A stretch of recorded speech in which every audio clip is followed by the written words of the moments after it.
ਸਲਾਮੁਅਲੈकुम। ਚੜ੍ਹਦੇ ਪੰਜਾਬ ਲੋ ਲਹਿੰਦੇ ਪੰਜਾਬ ਦੀ ਇੱਕ ਮਿੱਠੀ ਜਿਹੀ ਸ਼ਾਮ, ਤੇ ਇਸ ਮਿੱਠੀ ਜਿਹੀ ਸ਼ਾਮ ਦੇ ਨਾਲ ਅੱਜ ਆਪਾਂ ਆਏ ਹਾਂ ਮਰੱਬੇ।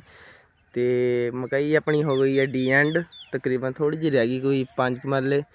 ਤੇ ਮਾਸ਼ਾਅੱਲਾ ਆਪਣਾ ਬਰਸਨ, ਆਪਣੀਆਂ ਮੂਲੀਆਂ ਕਾਫੀਆਂ ਬੜੀਆਂ ਹੋ ਗਈਆਂ।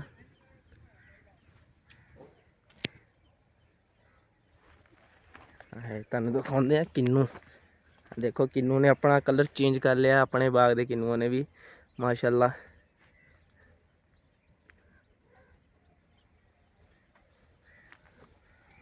हुण आपां जावांगे तुहानूं दिखाउंदा फ्लूटर।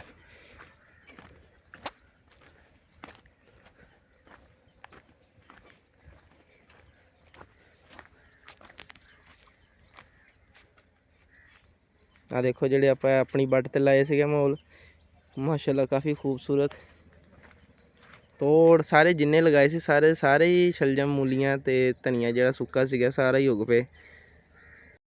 लो जी, जिहड़ी चीज़ दी वजह तो मैं स्पैशल तुहानूं विखाउण लई आया सीगा मरब्बे, वो मैं तुहानूं दिखाना।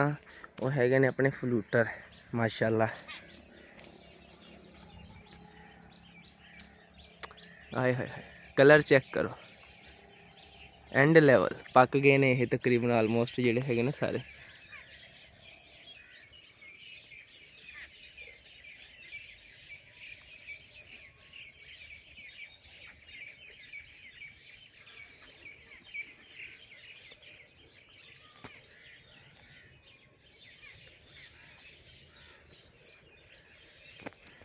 लहंदे पंजाब वालियां दे तुसीं भी दसो, ते चढ़दे पंजाब वाले तुसीं भी दसो, तुहाडे इलाके दे विच इन्हां नूं असीं तां फ्लूटर कहंदे आ, ते तुसीं उन्हां नूं की कहंदे आ इन्हां नूं।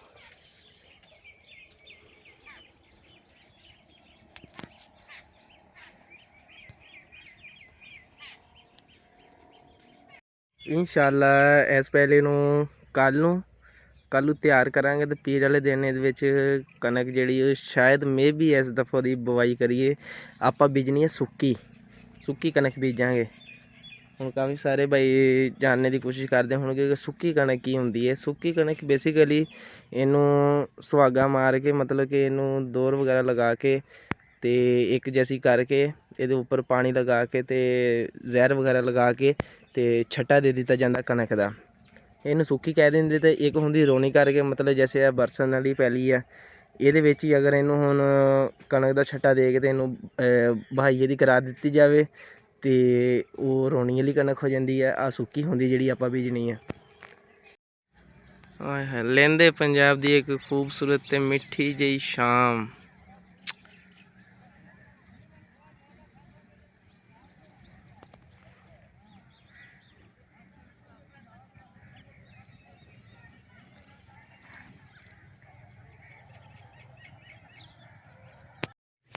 यार मेरा सारे भाइयों ना फिर गिला वा, तुसीं साडी वीडियो नूं वाच नहीं करते, तो ना लाइक करते, सबसक्राइब तो दूर दी गल्लां तुसीं व्यू नहीं करते हैगे। देखो ये तुहाडी तरफों जिहड़ा ना साडे वास्ते तोहफा ते प्यार मुहब्बत हुंदी है कि तुसीं सानूं लाइक करदे साडी वीडियो नूं, ते सानूं व्यू उहदा मिलदा वा, ते साडा चैनल जिहड़ा थोड़ा प्रमोट हुंदा वा तुहाडी वजह तो।